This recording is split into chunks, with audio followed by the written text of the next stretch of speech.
તો આજે અમારા કોમલબેન એમ કહે છે કે મારે છે ને ભાઈ ગાડી ચલાવવી છે, તારી થાર ચલાવવી છે કે તું થાર કરતો હો છો, તો આજે અમારે જરાક થારનો એક્સપિરિયન્સ કરવો છે અને ગાડી ચલાવવી છે. તો જીવનની અંદર ફર્સ્ટ ટાઈમ અમારી કોમલબેન આજે ગાડી ચલાવશે, કાર ચલાવશે, કાર ડ્રાઈવ કરશે. તો કેવું તમારો અનુભવ છે આમ?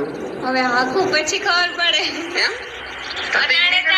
અટાણે તો રખે પછી હવે ત્યાં જઈને ખબર નથી પડતી. આમ ધતિંગ નહીં થાય ને? ધતિંગ કેવા થતી ગાડી બંધ પડી ગઈ તો વાત અલગ છે, બાકી મારું કઈ ગાડી બંધ ના થાય, ઓટોમેટિક ગાડી થોડી બંધ થાય. તો જવાની ગાડી જવાની? ક્યાં જવાની? ખાડા રસ્તામાં તો મારા ભાઈ મને મન લઈ દીધી, વળી તું પાછી ઠોકી નથી ક્યાંક ગાડી. તો હું બ્રેક હોય ને, બ્રેક હોય ને મારી દઈ.